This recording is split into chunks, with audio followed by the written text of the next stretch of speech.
time is precisely 6:15. This is the Sri Lanka Broadcasting Corporation. Here's the news edited by Anjana Dodamgoda and read by Ramesh Piris.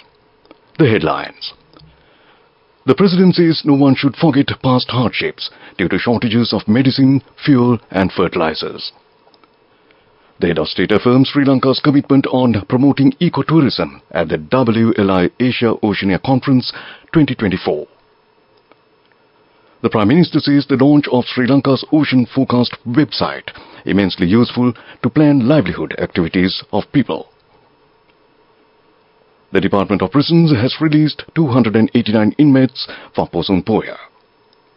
Direct flights to resume between the BIA and Manila.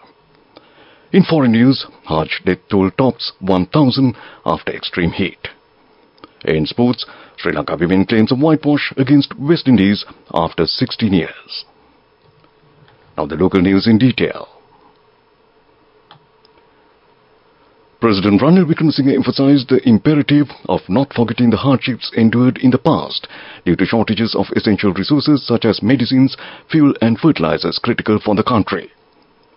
He called upon all citizens to unite behind the government's initiative aimed at fostering a new economic transformation in Sri Lanka, ensuring that future generations do not have to face similar challenges.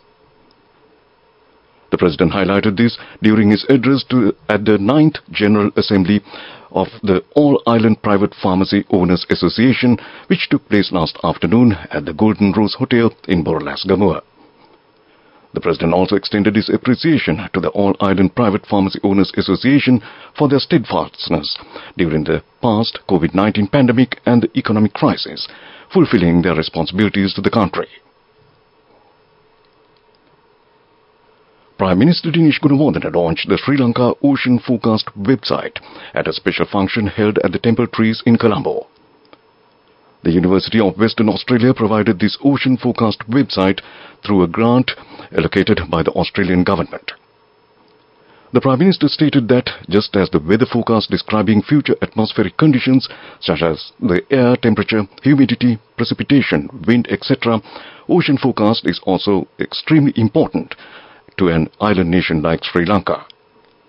He further said, as we heavily rely on the Indian Ocean for our economic activities, it is of paramount importance to obtain accurate forecasts on ocean conditions in terms of wave motion, ocean current, temperature and salinity stratification. He thanked Australian High Commissioner Paul Stevens, Professor Charit Hettiarachchi of University of Western Australia and local agencies involved in the project, including NARA, Ocean University, Disaster Management Centre, Meteorology Department, Marine Environmental Protection Authority and the Coastal Conservation Department. Number of religious observances were held today in more than 11,100 temples island-wide. There were 322 Poson zones in the island along with 296 pandals and more than 4,500 dancers. Senior police officials have made discussions with the chief incumbents of the temples regarding the security arrangements. Around 20,000 police officers have been reserved in this regard. 400 STF officials and around 27,000 community police officers will also support this measure. Army officials will also be deployed to ensure security of the general public. Special attention will be paid for the security in the Anuradhapura area. Meanwhile, the National Poson Committee had made all necessary arrangements to celebrate the upcoming National Poson Festival. During Poson season, arrangements have been made to provide all the necessary facilities including safety, transportation, water, health and electricity, among others. The Poson week extends from the 18th to the 24th of June. The Poson festival continues to be celebrated in a grand manner at Anuradhapura Sacred Area, Mihintala and Tantirimalaya. Furthermore, the Department of Prisons has released 289 inmates from prisons across the island today, under a special state pardon granted by the head of state in view of the Poson Poya Day. This news broadcast comes to you from the Sri Lanka Broadcasting Corporation. Continuing with more local news. The Philippine ambassador to Sri Lanka, Leo Tito L. Ausan, has assured comprehensive support for Sri Lanka's future naval and aviation activities. The ambassador gave this assurance during a meeting with Minister of Ports, Shipping and Aviation, Nimal Siripala de Silva. During the discussion, the ambassador said that a significant number of Filipino tourists would be visiting Sri Lanka this year. He also mentioned that steps would be taken to resume direct flights from Manila to Katunayake, which have been suspended for a long time. The Navy was called upon once again to remove wooden debris under the Wakwala Bridge. Carelessly dumped garbage along the riverside with wooden debris is carried downstream by the rising water levels of the Ginganga.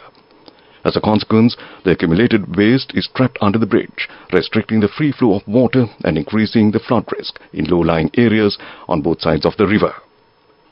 The Navy promptly responded to all calls for assistance. Working in close collaboration with the Department of Irrigation, the Navy deployed a group of Navy divers and rapid response rescue and relief units attached to SLNS Dakshina in the Southern Naval Command to restore the river's natural flow. And that concludes local news. The main news story is brought to you by Sinhala Mahatmya. Moving on to the main news story. President Ranil Wickremesinghe emphasized Sri Lanka's commitment to advancing ecotourism through the conservation of wetlands. He underscored the futility of waiting for external funding to combat climate change and environmental changes, urging tropical countries to explore self-sustaining financial models tied to environmental projects. Speaking at the closing ceremony of the inaugural WLI Asia Oceania Conference 2024 at Water's Edge Hotel Battaramulla, the President highlighted Sri Lanka's proactive stance. The conference, organized by the Sri Lanka Land Development Corporation under the Ministry of Housing, aimed to foster collaboration for the sustainable management of wetlands, is taking place from the 17th to the 21st of June at Diasaru Wetland Park, Battaramulla. The event focused on the theme Wetlands and Wetland Centers for Eco-Friendly Tourism. More than 100 delegates from 70 wetland parks worldwide are representing 15 countries in the conference. Notably, the foreign delegates had the opportunity to explore Colombo's urban wetlands, renowned as the world's first wetland capital of the world, during the 3-day observation program. And that came to you in the main news story. The main news story was brought to you by Sinhala Mahatmya.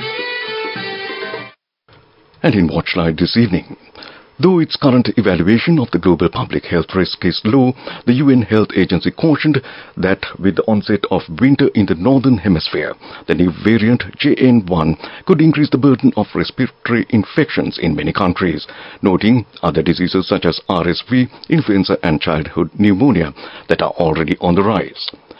The classification of JN1 as a separate variant of interest is down to its rapidly increasing spread around the globe, WHO said in an advisory issued earlier this week. And that came to you in Watchlight. Coming up, World News.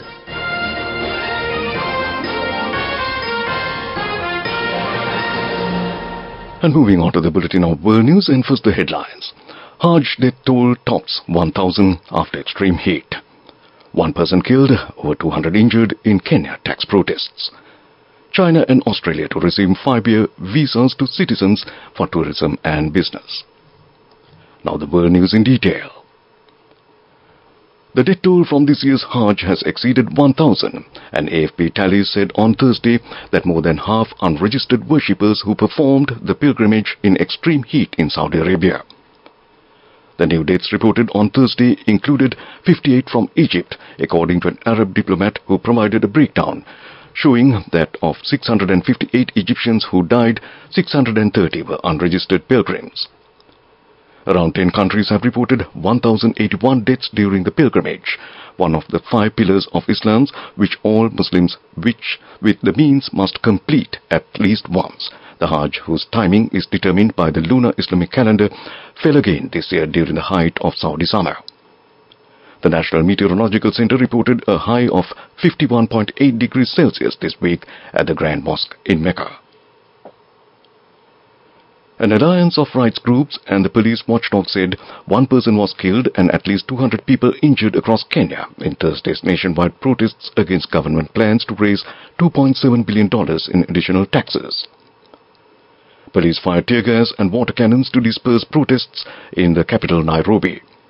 The 5 rights groups, which include Amnesty International and the Kenya Medical Association, said in a joint statement late on Thursday.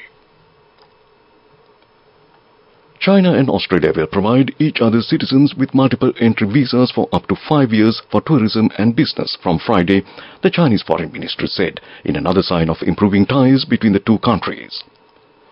The visa arrangement followed a milestone trip by China's Premier Li Qiang to Australia early this week that marked a stabilization in bilateral relations after a period of frosty ties. Back to the headlines of the world news. Hajj death toll tops 1,000 after extreme heat. 1 person killed, over 200 injured in Kenya tax protests. And China and Australia to issue 5-year visas to citizens for tourism and business. And that concludes World News. Development News. In development news, an international university commanding a premier record in research and development will soon open at Port City, Colombo, to position the city into a strategic regional hub for tertiary education. This will help in opening up opportunities for local and international university-level students to pursue academics in diversified fields of study. The international university is estimated to accommodate a capacity of 3,000 to 4,000 students. The university will be located adjacent to the International School on a 2.5-hectare land plot, housing a number of key faculties staffed by acknowledged subject matter experts, facilitating both undergraduate and postgraduate degrees. And that was Development Story. Moving on with sports news. And in sports, it's cricket. Sri Lanka women recorded ODI series whitewash against West Indies women for the first time in 16 years after Sri Lanka beat West Indies in the third ODI by 161 runs. Kavisha Dilhari's all-round show powered Sri Lanka to the ODI series victory against the West Indies. The Sri Lanka women's team, led by skipper Chamari Atapattu, clinched the first ODI comprehensively by 6 wickets and 95 balls to spare. Sugandhika Kumari and Kavisha Dilhari picked up 3 wickets each before Sri Lanka top order cruised through the run chase to seal the game comprehensively by 6 wickets to go 1-0 up in the 3-match ODI series. The stand-in the West Indies skipper Charmaine Campbell won the toss and elected to bat first. West Indies got off to a poor start as they lost their top order, including the likes of Stephanie Taylor and their stand-in skipper Charmaine Campbell within the first 15 overs of the innings.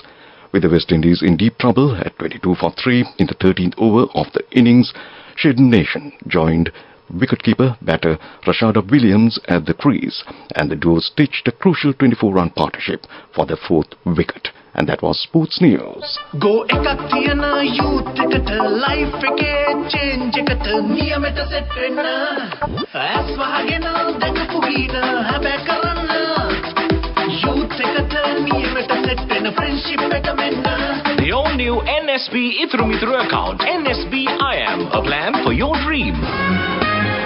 Business News, sponsored by National Savings Bank, the safest place for your money. Moving on to business news.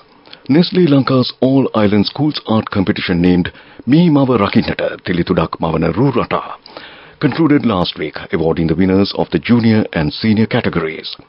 This competition was organized in celebration of World Environment Day together with the Ministry of Education and Central Environmental Authority as an extension of the school-based management program, an initiative which helps create awareness on responsible waste disposal in the future generation of Sri Lanka. The program reached approximately 400,000 students in over 800 schools around the country this year. The art competition also received a striking 80,000 entries from students representing schools across the island. And that was Business News. Business News, sponsored by National Savings Bank, the safest place for your money. Go ekatiyana youth ekata life eke change ekata niyameta set wenna as wahagena dakapu gina habe karanna youth ekata niyameta set wenna friendship eka menna. The all-new NSB Ithru account, NSB IAM, a plan for your dream. Moving on to economic news. Deputy Treasury Secretary RMP Ratnayaka said Sri Lanka's female employment lags Asian peers and clearing barriers to their work could be an important economic driver in the context of an aging population and migration. Sri Lanka's female labour force participation was estimated at 29.4% according to the latest survey compared to men's participation, which is 67.4%. However, many women also go abroad to countries with better monetary regimes and send back remittances. And that was Economic News. Weather Report. And finally, we move on to the weather report. The Meteorology Department says showers will occur at times in the western, Sabaragamuwa and northwestern provinces and in the Kandy, Nuwara Eliya, Galle and Matara districts. Heavy showers about 100 millimeters are likely at some places in the western and Sabaragamuwa provinces and in the Kandy and Nuwara Eliya districts. Several spells of light showers will occur in the Matale and Anuradhapura districts. Strong winds of about 40 to 50 kilometers per hour can be expected at times over the western slopes of the Central Hills, northern, north-central and northwestern provinces and in the Trincomalee, Hambantota and Punaragala districts. And that was the weather report. And now to conclude this news broadcast, a recap of the main news headlines. The President says no one should forget past hardships due to shortages of medicines, fuel and fertilizers. Head of State affirms Sri Lanka's commitment on promoting ecotourism at the WLI Asia Oceania Conference 2024. The Prime Minister says the launch of Sri Lanka Ocean Forecast website immensely useful to plan livelihood activities of people. The Department of Prisons has released 289 inmates for Pusam Poya. Direct flights to resume between BIA and Manila. And in foreign news, Hajj death toll tops 1,000 after extreme heat. And finally in sports, Sri Lanka women claims ODI series win against West Indies after 16 years. And with that we conclude this news broadcast from the Sri Lanka Broadcasting Corporation. Back to your Friday evening's hostess, Saunthi Thavam. Thank you very much, Ramesh. Wishing you a safe trip back and also a fabulous weekend. This is Radio Sri Lanka.